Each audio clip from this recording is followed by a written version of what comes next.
All right, all right, all right. You're now rocking with the best, ladies and gentlemen. Thank you so much for tuning in to another exciting, exhilarating episode of the And New Wrestling Podcast. I am, of course, your host, KD Drummond, and I am here with three of the four horsemen. We have the one and only Mr. Josh Rodriguez. Say what's up to the people, Josh.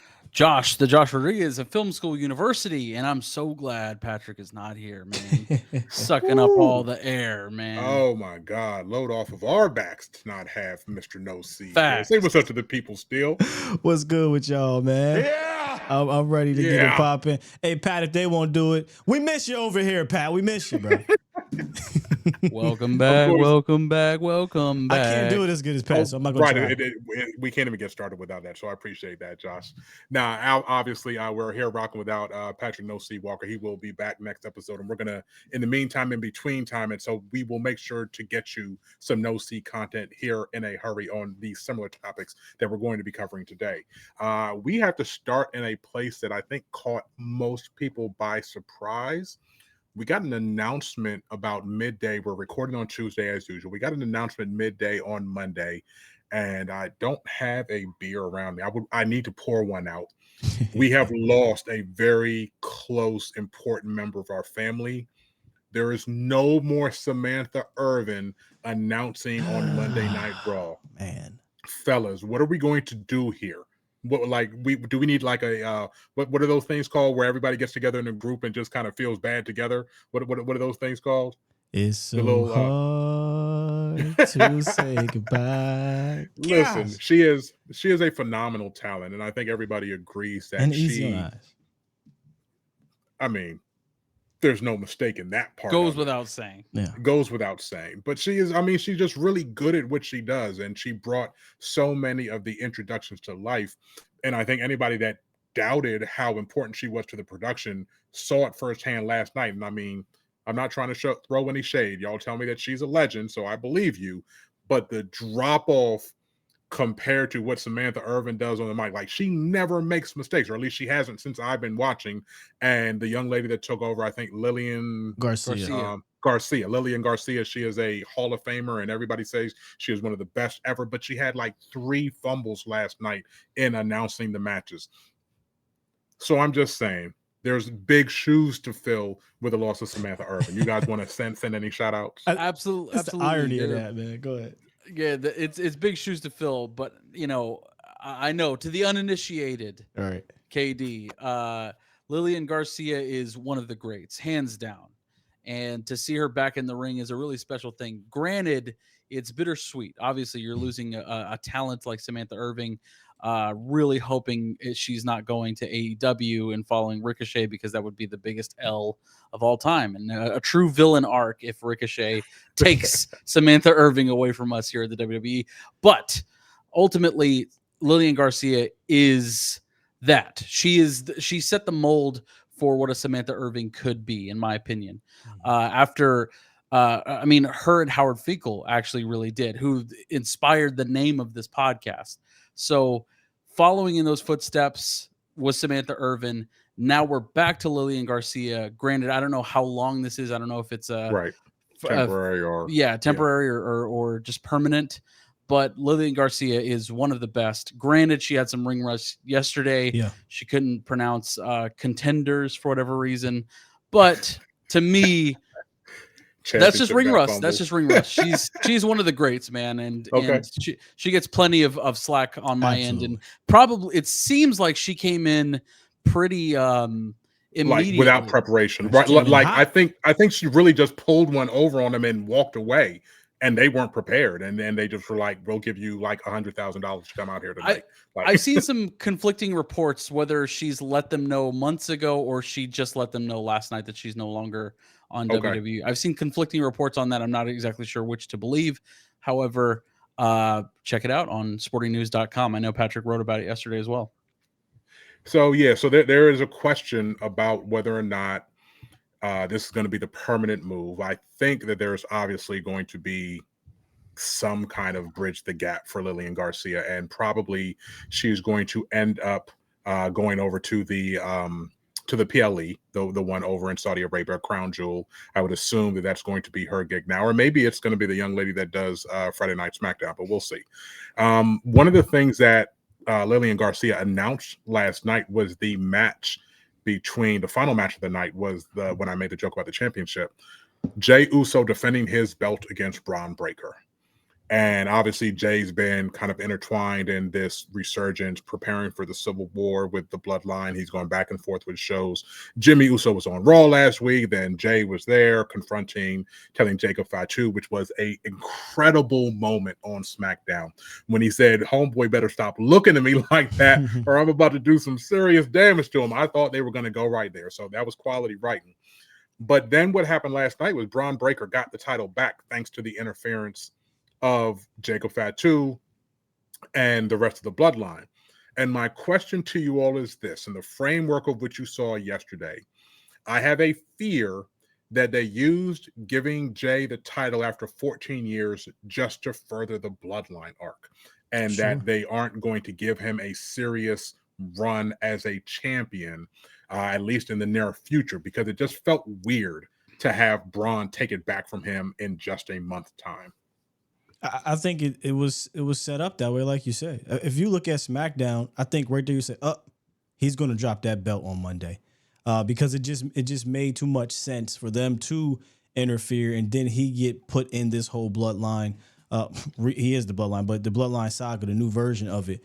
Right. But the way they did it, the way they did it, I thought was brilliant. It's the small, subtle things. Tonga Loa comes out and he's actually cheering Jay on. Hey, Jay, come on, man, you can do it. Gets up, super kicks him, and now Tonga Loa or Tama Tonga is pissed off. He jumps, he gets a super kick, and then you see, who was it? Jacob Fatu and his brother come out with by the way, that was fantastic. Solo, y'all can hate him all you want. I love when Solo. No, that was brilliant. The chickens, that was man. Brilliant. That was funny as hell. Yeah. And he comes out right, and he is talking to Jay, and he actually sacrifices himself. He pushes Jay out the way for the spear that came from Bron Breakker. So these little things, because next thing is going to happen is these guys are going to come face to face. Solo's going to say, "Look, man, I'm here for you. Pick a side." And the next big pop is going to be, where does Jay align, right? Is he going to be with his brother on one side or his brother on the other side in Roman Reigns? We know where it's going to be, but the buildup of it, I think, is really cool. Here's why I'm okay with the title drop, because I'm trying to put my personal preferences aside. I'm not a big Yeet fan of this whole movement. It doesn't allow Jay. He doesn't seem like a serious opponent or a serious champion to me, right? Now he started to get serious, and that was cool, but he doesn't need the title to sell the merchandise and to be over. We saw that, right? They got the pop, the 14 years of not having a singles title. I thought that was great, but let's be real here. Bron Breakker, the athlete, the superstar, the champion, is going to put on so many better matches with that title than Jey Uso is. Jay's place in the Bloodline just makes too much sense, especially given what's happened over the last year. So I'm okay with it, even though some people were like, "Why did they do this?" Well, guys, every reign doesn't have to be 17 months. It doesn't. You said that, yep. Thank you for that, and totally in agreement. And I think at least you have now the Bloodline storyline coming to fruition along with Jay. To me, that part is going to make the story even juicier going forward, especially now that you have the tension with Roman and Jay, no Yeet, that whole thing. And really seriously, like you just said, what's his name? Bloodline. Jimmy? Solo. Jacob, yeah. He was amazing, man. That segment was so good. I got tickets. Yeet. Yeah. To me, man, that was the best part of the night, because he really has come into it. It was a dastardly scheme that he came up with, right? And then you have Jacob Fatu and Bron Breakker facing off. That's a whole thing in of its own right there, y'all. That shit got me. Those two. Yeah. A marquee matchup in the making. And when it comes to like the next big PLE, whenever they decide to meet, months down the road, a year down the road, whatever it is. Oh, come on, man. We're going to go back to that moment right there and be like, that's where that started. It's the details, just like you said. Blockbuster. A great Raw. It was a great no, Raw. that's an absolutely great point, man. And it kind of got lost because again, I ride the emotions with my 10-year-old, right? So I absorb how he views it, and I look at everything through the lens. And he was just so distraught that Jey won the title, and he just had to turn it around. And I obviously saw the bloodline story. I mean, that's obvious. We've been watching that unfold for the last several weeks.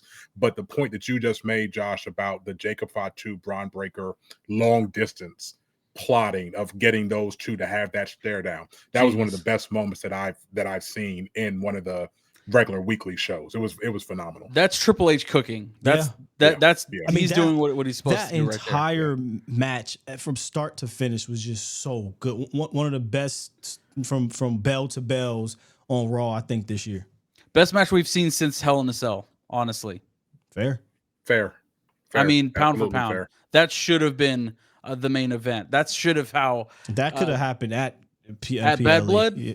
Well, not Bad Blood, wherever. It could have happened on a PLE, is what I mean. Yeah, I'm actually pretty excited about that. And thinking of PLE is, I don't think we're going to get, obviously, it's only 3 shows left, right? We only have SmackDown this week and then next week shows before we get to the Crown Jewel. So the next PLE is right around the corner. But we only have 3 matches that are locked down already. We know about the champion versus champion, Cody Rhodes versus Gunther, and then Nia Jax versus Liv Morgan, and they've been doing a good job of building that rivalry up and intertwining Tiffany Stratton and Rhea Ripley and Raquel Rodriguez, and I love the way that they've kind of meshed all of those characters together, including last night where they brought back in Io Sky, who is a former champion, into the mix with Damage Control. So I love how they're doing that storyline. But we don't have plenty of matches. I did some research. The last couple Crown Jewel events have had 8 matches in each of those PLEs, and we only had 3 so far with 3 episodes to go. We're going to talk about the one that was added last night a little bit later. Hold on, I got something special for that. Talk to me about what you guys would like to see. Is there an angle of this bloodline feud? Is there an angle of maybe do we get Wyatt 6 for the first time in a PLE? Do you guys see anything that you would like to see or that you see coming as far as matches that are going to happen? I would assume we're getting Kevin Owens and Randy Orton at some point. That's a great point. Kevin Owens, Randy Orton, Roman and Jimmy versus the bloodline. And that could be where we get Jey possibly, making a decision, maybe, or maybe they'll save it for, SmackDown or Raw. But I can see that being something. Don't sleep on, Andrade or Carmelo, whoever wins that Game 7, right? They get a shot at the title, the U.S. title in Saudi Arabia. That could be another title on the line there. So those are some that I'm thinking about. And you made a good point about the Y6 getting thrown around. I don't know if it's too soon. Maybe they need to build that up a little bit more though. Yeah, Right. Are we gonna have Uncle Howdy and the Miz? Like Right. obviously that program is starting to kind of tease itself, but I don't know that we'll get that. Y6 is always a slow burn. Yeah, It as it seems should like, be. Yeah. They're not a PLE to PLE type program at this point. Like it's got to be slow moving. Gotcha. So along those lines, the one match that we did find out was going to happen, and I wrote this in the group chat. I feel like a proud dad because my guy Bronson Reed is back in the spotlight, and I had to go back and look. I didn't know. Remember, I came along. Money in the Bank was my first PLE, and then after Money in the Bank, I went backwards and watched WrestleMania. But I hadn't watched all the rest of the 2024 PLE, so I just found out that Bronson Reed was in King of the Ring. He was in like a 3-way match for a title back in King of the Ring. So that brings me to say that I am very happy that he is back in that main event picture because I have just been absolutely just. I've been cackling every single time that dude comes on the screen. I'm laughing my ass off because it's just something crazy. And now that they've picked up Braun Strowman and replaced him with Seth Rollins, and now they're going at it everywhere in the backstage and between all the breaks. And like they literally lifted the same formula, and it's still entertaining to me. Yeah. So I just wanted to talk to you guys about what you think of this Bronson Reed Seth Rollins rivalry that they're cooking up right now.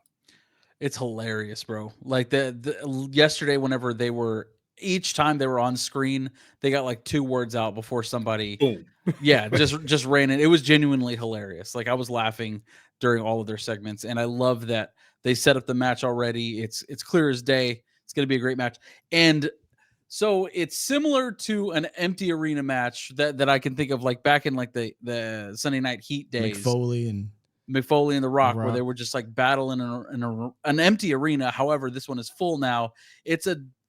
I would call it a Falls Count Anywhere match. However, it just seems like they're just going to brawl all over Saudi Arabia, which is great. Yeah, it is going to be a fun match. And again, I love the storytelling here. You know, we think about, it was Braun Strowman and Bronson Reed, but really that was just him taking place of what happened, what he did to Seth Rollins, so Seth Rollins could get a little break. So then Seth, Braun actually gets injured, Strowman, and Seth comes back at perfect timing to say, hold on. You put me on the sideline. We got unfinished business. I want to give a shout out to Seth because he is making, with his face run right now, every single program he's in feel like it's something. I love Braun Strowman before he became Bronson Reed before he became Big Bronson Reed. I said, I like this guy. I would love to see him kind of get worked up into the bigger picture. And finally he's here. I give him a ton of credit for making himself look good. But I think Rollins is really going to help put him over. Whether he wins or loses, he's going to help put him over. And one more thing about Bronson Reed, which is so funny, because he's short in stature, but he's wide. And when he does that damn, what is the monsoon or what is it called? The tsunami. He get those arms get fluttering around him. He just jumping, the arms start fluttering. Oh my God, it's hilarious, man. And it looks like there's not many, like there's some moves you're like, but when that man falls on you, you just know like that has to hurt, man. You feel it, right? They did a good job in making a devastating move for a brand new devastating move. Looks so devastating. Right. Yep. Absolutely. It was funny as hell when he took you all saw it coming, but when that security guard climbed on his back, like, what are you thinking, my guy? You climb on this dude's back and he just plucks him off his back and then just throws him on the rest of the security guards. Like every single time that they've had one of these brawls and you've had Adam Pearce out there, and conveniently Adam Pearce always escapes the danger, right? That the security always comes to his defense first. And like every single time they put lately, there has been a lot of security stuff. I wonder if they're going to end up. There's been a lot of security stuff and picking fans out, from the crowd. Because remember, Bronson Reed threw the fan at Braun Strowman before. He went to the barrier and hurt the fans that were in the front row. Like, they've done a bunch of stuff that's been involving every single aspect of the promotion. And again, I'm here for it. I can't wait to see how they take this to a PLE level. Like, that's what I'm anticipating, right? They've done everything. They had that man jump on a Cadillac. They went through a wall. Like, they've broken every single table that you can think of. They've hurt fans. They've used fans. They've done everything that they could think of, that I can think of, to make a Bronson Reed match interesting. So what are they going to do at a PLE level? Mm-hmm. Like, I can't wait to see how that plays out. Now, let me ask you this really quick. Which title would you like to see Bronson Reed go for? I don't know. I point him at the IC. Yeah, I can see it, and I know this is going to be very unpopular because they tried to bring this back, and it was just so goofy the way they called it. Man, just give it one more run. The hardcore title, just bring the hardcore title back, and its glory, not the 24/7 crap, but like a legitimate, because he feels hardcore. I know it's not the old school hardcore, right? But jumping off of roofs onto cars, right? And destroying people backstage and 6 tsunamis to Seth Rollins and breaking the ring. He just feels like a modern day version of just destruction. So I would love if they brought it back, but probably IC. That's fair. I granted they would have to work it out. SmackDown, Raw. I would love to see him in a program with Cody Rhodes. I would love to see how that works. Like Cody Rhodes going up against someone the size of Bronson Reed. Type, yeah. I would want to see how that plays out personally. That'd be fun. Now that's really interesting, and I'm glad that you made that mention because it gives me 2 segues. Like, I mean, we're working off each other. The mojo here is just amazing. My favorite. See how good we are when Patrick's not around? It's amazing what happens when he's out of the way. My favorite wrestler of all time was Cody Rhodes' dad, Dusty Rhodes, who is similar in stature. I think he might even be shorter, but similar in stature and build to how Bronson Reed is. That's a right? fair point. Like he's a little bit smaller, but it's the same dynamic when he used to face off against Ric Flair and those guys. It was the big boy versus the smaller wrestlers. So that right there, the way that you just lined that up, that was absolutely perfect. Talk to me about who your favorite super heavyweights are, y'all. Let me talk to you. Talk to me. Steele, you go ahead. Oh, you want me to go first? Yeah. Here's what I'll do. See, he's not used to Patrick not being here Yeah, either. yeah, Pat I would have was jumped right in. I was waiting for Pat's list of 10 to go. Let me tell you this.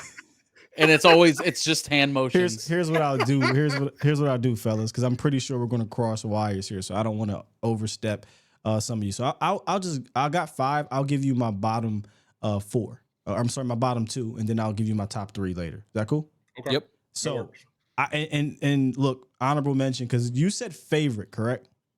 Yeah, favorite. Best. Because I think frame best of all time is a totally different discussion than favorite. And I also have another caveat. Or does Undertaker count? Do we have to put Undertaker in this thing? No, I think Undertaker is the last cutoff. Like it has to be. I mean, because he's huge, but he's not. That's the thing I was thinking about, right? Like, are you talking super heavyweights? Undertaker is a heavyweight. Don't get me wrong. But I categorize him as big men, like Diesel, Sid, Kane, Undertaker. I think those feel different than when you're talking about heavyweights. Super. So that's why I wanted to ask this. If we're including Undertaker, then I got to include Kane, right? You possibly, cut it. What? Kane, my guy, man. Come on. Nope. Okay. So let me maybe Kane, because he was a little bit thicker than Undertaker. Maybe. Let me give you. We'll just go to big dudes if you're talking about that. There you go. Yeah, big boys. Don't laugh at me. All right. A lot of people don't like the, what do they call the '90s, the early '90s, new generation era, and right before that, the golden era. I'm a huge fan of the natural disasters, earthquake and typhoon. Oh yes. I used to do the earthquake stomp around my house where his move, it was so simple. He'll power slam a guy and he'll start stomping around the ring, run and then sit on him. I was a kid, okay? So it just I remember having the natural disasters, their intro with like the earthquake and and like a typhoon, and they're two big, just giant human beings just falling all over. I was a fan of those two as tag teams. If you look at individually, Earthquake actually got a decent push in the 80s, I think late 80s, early 90s, before he went on to WCW and was like the Shark and came back as like John Tenta, and that's his real name, I think. But Earthquake and Typhoon, natural disasters, some of my favorite super heavyweights. They will come at the bottom if we're talking favorites. And I'm going to leave out a few that are a lot of other people's favorites. Number 4 would be Umaga.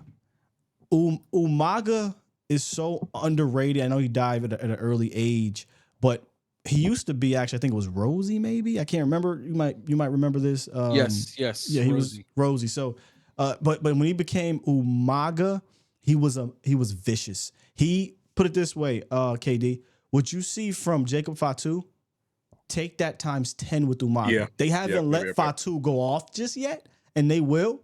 But Umaga was unbelievable. Him and Jeff Hardy had some battles that were great. Him and John Cena's battles. They never put the championship on him, but Umaga, I would categorize as a big dude that was great. So those are 5 and 4 for me. Who I'm gonna tell you who's not on this list for me. Mark Henry, although I think he's great, but he wasn't one of my favorites. And I like the Giant. I didn't like Big Show in the mid 2000s. Like, once he became like this weird version of Big Show, I stopped liking him. I did like the Giant, but he doesn't make my top 5. I thought a Big Show had a really good program, like in the early 2000s or maybe like 2000s. As soon as he got there, it was with, I think, Stone Cold. Yeah. But also him and Rock, they had a great rivalry for a while. Him and Triple H. Yeah. I thought he did some good things. Top 2. Let me go Lord Tensai number 1. And then A-Train? The Funkasaurus number 2. No. This is tough because I literally don't even waste your time looking those guys up. I wore my Undertaker t-shirt to make my case for the Undertaker, but that's all right. He's not wrong though. If the Undertaker, I get it. I totally get it. challenge. We discount it because he's so agile in the ring. I mean, if you think of early Undertaker, like the way he was able to move, the way he was able to glide across the ring and walk on the top rope doing the old school. To me, I don't think he's given a lot of credit for the moves that he's able to do with how big he is. He's the greatest big man of all time, in my opinion. Hands down to me. That's the only answer, at least for me. But if we're gonna go into super max heavyweight, geez, yeah, man, it's a shorter list. I tell you Rikishi, man. Yeah, Rikishi in his prime, that kick, that super kick, that like to me felt devastating. That super kick and the way that he slapped it. Yeah, Rikishi was nice. Yeah. And he did some daring shit, man. Like he fell off of a Hell in a Cell, Armageddon 2000, onto like the haystacks or something. Yes, he fell off. That's a big motherfucker to fall off the Hell in a Cell and land into like you said, it's like hay. You know what I mean? It's like this is the Vince McMahon era, obviously, but that's a good one, Rikishi. Rikishi's up there, man. I mean, who else really is there? I don't remember Yokozuna at all. I wasn't watching then. That's what I was about to ask. That's what I was about to ask you, how y'all felt about him. Okay, then I'll give you my top three. And, Go ahead. And I'm pretty sure a lot of people who are fans of the big super heavyweights will agree. These guys at least have to be in the top five. I'll give you one since you said his name. Yokozuna to me is number one. Okay. Yokozuna, I mean, he got too heavy. At one point in his career, literally ate himself out of the WWE. They had to suspend him. He was suspended multiple times, and they had to fire him because he got upwards of 600 plus pounds. It was crazy, KD. But when he was first introduced as Yokozuna, we were laughing about this last week, but I'm serious. I thought the man was Japanese. The way everybody did when we was kids, absolutely. That man was Japanese. They had us all fooled, man. But I guarantee that's how Vince did it. Like he came in the WWE like, what are you? And he's like, oh, I'm Samoan. You're like, well, you look Japanese. We're gonna make you Japanese, and your name's gonna be Yokozuna. What does that mean? I have no idea.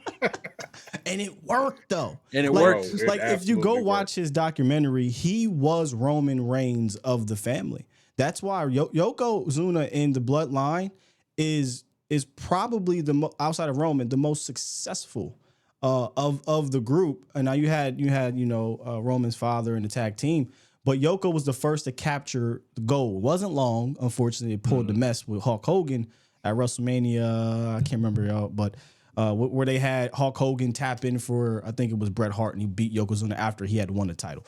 But Yokozuna was over as a heel. As he got a little bit heavier, he had the tag team with Owen Hart, and I thought that tag team was so much fun back in the day, him and Owen Hart. But man, Yokozuna to me is my favorite heavyweight of all time. He's number one. Number two, it's time. It's Vader time. Vader. Man, rest in peace. He recently passed away a few years ago too. Vader is one of, and you can honestly, I could probably put him at number one too. Him, and I'll give you the third one here. Bam Bam Bigelow. Him and Bam Bigelow. In his you prime. just took the two people I was going to ask you about. Go ahead. Damn it. Go ahead, KD, because no. I was going to ask y'all how you felt about them, because those were the big boys from my era. Like Bam Bam Bigelow and Vader started in WCW, or at least they were there for a very long time. Beast of the I East. knew them from those years. Yeah. Yes. Those two dudes are legendary in my opinion. Those guys are moonsaulting. They were doing the big boy flippy stuff first. They were athletic as hell, powerful, menacing, scary. I remember Bam Bam Bigelow, where he had, I forget the girl's name, but they had the tattoos on their heads, and he was again. I'm a fan of the early '90s WWE. A lot of people aren't, but his feud Luna? with Doink the Clown, yeah, Luna. Well, he had some. He was super over too. I know you said WCW. I was always fighting WCW. I was a WWF guy. But I loved Bam Bam Bigelow, Beast from the East, the headbutt from the top of the rope, the moonsaults he did. Vader as well with the Vader bomb. He can move. I mean, he moved really well into his 50s, I think, or 60s in New Japan. He was wrestling that long? He was wrestling, bro. He wrestled so long. Yeah, man. He I think got his eye taken out or some weird stuff too, not too long ago. But man, Vader, Bam Bam, and Yokozuna are my favorite super heavyweights of all time. You can hear the passion in me. I love those dudes growing up. Dude, Bam Bam Bigelow, I think on one of the short lists of the greatest ring gear of all time. The ring gear Yeah. that Oh matched yeah, yeah, yeah. The his fire jumpsuit. personality. That Yeah. like to me, like that's what I think of when I think of WCW. That's what I think of when I Bronson think of that Reed era. honored him. If you go look up Bronson Reed, Bam Bam Bigelow, he honored him with his attire a few years ago. The Black Flames. Mhm, Is the that Flames, what he's yep. doing? Well, Yeah. he did it before. I don't know if he's doing it, every time, but he did honor him with the flames on his, that jacket, that big long jacket he Yeah, wears. yeah. But yeah, those are my favorites. I think they But just an differ from- iconic look with that tattoo on his head. Yeah. Bro, Come on, absolutely, man. Come on, absolutely. Yeah, Shouts he's a to him. beast. Before Beast his from the time. East. Before his time. Nah, I think that's a tremendous list. I really thought I was going to be able to be like, do y'all remember? And then fucking Steel just rattles them off and shit. Like, I remember. oh Trust and man, believe me, man. I'm gonna have to get up early to fool y'all, huh? I understand. I understand. All right, so that's the stuff that I wanted to talk about this week because obviously I've talked about it on several episodes recently. I am just a very big fan of seeing these big boys, and I thought that we were gonna go ahead. That's why I'm on the show. Apparently, he liked me that Yeah, much. pretty much. I do want to give a shout out to the fans that come even before us. Right? There'll be fans that like Kamala. He's a fan favorite back then. I don't know if Andre the Giant. Kamala always made me feel some type of way because, like, even when I was young, like the gimmick, I'm looking at y'all down here. The gimmick bothered me with Kamala. But he was definitely the big man in the WWE while Bigelow and Vader and all that was doing on the WCW. So do y'all remember Viscera? He was terrible. I don't remember that dude. Big Daddy V, Viscera, Mabel was awful. Yes, but he was huge though. He just was. He was gigantic. When he was better as Viscera, in my opinion, than Mabel. He was in the MOM group. Him and I can't remember who it was. The Ministry of Darkness, right? Well, he was in the Ministry of Darkness, but he was in a different group back in the 90s where he had a terrible match with Diesel. It was one of the worst main events of all time and almost injured Diesel. Should have never been in that match. He won King of the Ring, I think it was. He won King of the Ring. His name was Mabel at the time. He's famous for being so big and so terrible. But at Viscera, when he was with the Ministry of Darkness, was scary looking. Like he was menacing. Yeah, because he had the white eyes. contacts and then like this long black trench coat. It's like if Blade also ate McDonald's weight. and ate blood. Blade. Yeah. Big shout out, another one to old school fans, Big John Studd. I'd be remiss if I didn't bring him up for old school fans. He was one of the greatest, like big guy. Now he wasn't like overly overweight. He just was like 6'10", 380 pounds. He was a huge guy. You kind of got to have to include him. Yeah. The Great Khali is on the very low end. I was not a one fan, of the worst. Was not one a of the fan. worst in-ring performers of all time. Andre Gonzalez, I think it was the Giant Gonzalez, was not a fan. Great Khali, not a fan. Those guys couldn't move. What about Big Show? How did y'all feel about Big Show? Was he on I one? like the Giant in WCW more than I like the Big Show. He's the same person. Okay. I like early Big Show, like Pat or like Paul White. You liked Paul White, exactly. The Paul White era. Yeah. No, I never saw the Giant when he was in WCW. When he came over to WWE as Paul White, WrestleMania 15, I believe it was, when he interfered with Rock and Austin, to me was really interesting. I really liked how they did that. But he never had that, like he did his thing, right? He was big. Hall of Famer for sure. He had he did the chokeslam thing, but I think The Rock kind of buried him as like a legitimate threat because of their actual feud was really good, but The Rock made fun of him so often that it just his gimmick was Vince, not he killed the gimmick. Prevalent. He really did. Because The Rock came out and was like, "Oh, so you're the guy that goes like." It's like they turned Show into the comedy act a little bit, and he was always heel face. But he was gifted at the comedy thing, right? But if you don't remember him as a Giant, do you remember Captain Insano at least? Yes. See I remember Captain Insano from Waterboy. From the Waterboy. So he was still that's when he was still the Giant, right? And I think we'll get buried in his whole Big Show as he heel face flip flops in the comedy act and turning his finisher into a punch and just being slow and getting older, and was arguably the most athletic 7 foot 400 pound dude you will have ever seen. when he was the Giant. He was doing some crazy things in WCW, and then he got here, and Vince is not about that flippity dippity stuff with these big boys like that. You are going to be what we wanted the Giant to be, or I'm sorry, Andre the Giant. So he kind of turned into that menacing, big, over the rope, slow, powerful guy, and it I think fizzled out after a few years, and then he just kind of became the bumbling Big Show. But that's not disrespect. He was great. No. And I think Paul Heyman did some good things with him in ECW as well, because he kind of ran his course in WWE for a little while. Whenever Big Show went to ECW for a bit and became ECW champion, I thought Paul Heyman was doing some really interesting things with him and let him grow as a performer. And then he came back to WWE a few months later and was actually like really solid for a while. Can I go back one more? And then we got a few more minutes. One more on Mark Henry, because the House of Pain, Mark Henry, I have to admit, I wasn't as dialed in the ruthless, and that was his best version of him, the ruthless aggression era Mark Henry. But the Nation of Domination Mark Henry, the sexual chocolate Mark Henry, is kind of the one that I was seeing. And Nation Domination Mark Henry was fine. Then he became a comedy sexual chocolate. He was dating Mae Young and stuff like that. That was strange. But when he became House of Pain Mark, I must admit, when you go back and you see, his work, that's Hall of Fame worthy stuff, and that's why he's a Hall of Famer. Well, his feud with Randy Orton at towards the end of his career, when he fake retired. And, to me, that was Cena or Orton. That was with Randy Orton. Okay, I'm pretty sure. I wasn't dialed in at that point in time, but Christian was in that World Heavyweight Championship mix as well. He was doing. I remember he was doing liftoffs with Ryback at one point. Yeah. So yeah. Yeah. No. Shout out to Mark Henry. Yeah. Shouts to him, man. He would be on my big man list for sure. All right, there you have it, ladies and gentlemen. Another fantastic episode of the And New Wrestling Podcast.